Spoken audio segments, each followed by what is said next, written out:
When you're working in your spiral. First of all, it's helpful to have a stitch marker that shows the start and end of your increasing pattern. And even if you don't own stitch markers, this is just a little piece of yarn in a different color. And that just because, you know, we all hate counting, right? And you'll notice in the instructions at this different increases, I kind of change up the pattern of where the increase is in the row. This randomizes your increase points throughout the whole circle, and that prevents the formation of those points that you sometimes see in circular crochet that forms when all the points of increase are at the same spot.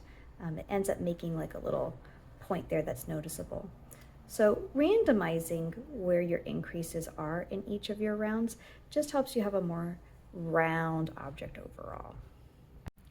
As you're finishing the bottom of your bag, your last row of HDCs is going to be starting to kind of come up, forming the little bit of the walls that you're going to be making for your bag. When you do the spiral method, you do have this little join right here where it's not quite even.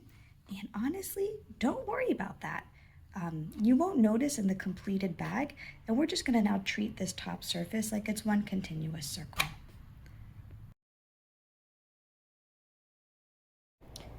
For round 3B, making the bobble stitches, you don't fasten off your color from round 3. We're just going to leave it here.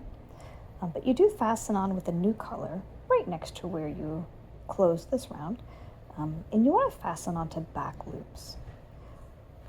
To make your bobble stitch, you chain 1. You're going to DC 5 together through both loops of the next stitch. So that's 1, 2, 3, 4, and 5. And then you pull through all 5 of those loops. You chain 1 again to finish your bobble. And again, back loops for your SCs connecting your bobbles, because in round 4, we're going to come back and use these front loops. I'll show you the bobble stitch one more time.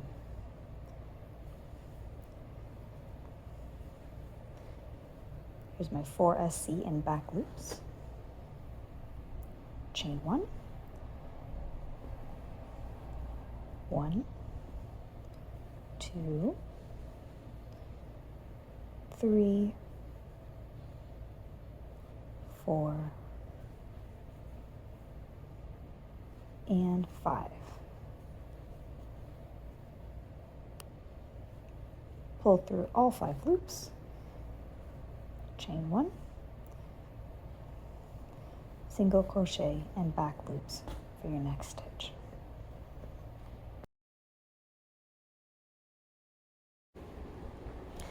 So in round 9, you begin by fastening on to the center of any one of your 7 DC clusters.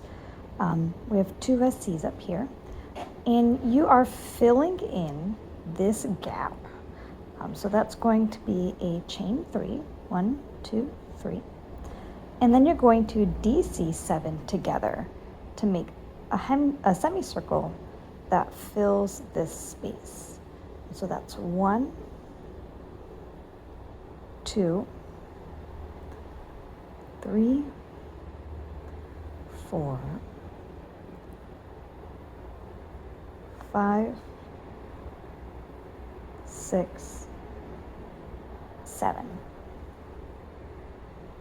Then you pull all the way through.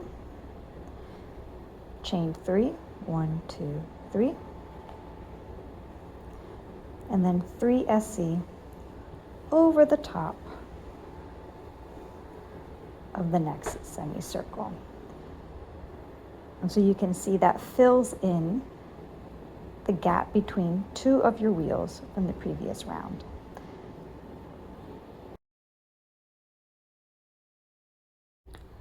For surface stitching around your Catherine wheels motif, you're going to want to take your embellishing yarn and you loop through the back of your fabric. And then you're going to be doing a single crochet, or I'm sorry, you're going to be doing a slip stitch through your fabric and pulling through to create that just nice, simple little embellishment. You can follow the space of your stitches between each of your colors.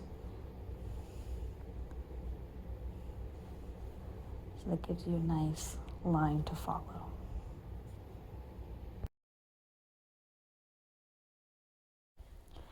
For attaching a D-hook, if you want to use a strap kit, here I am using the front loops from this row, and I am actually just single crocheting around my D-hook.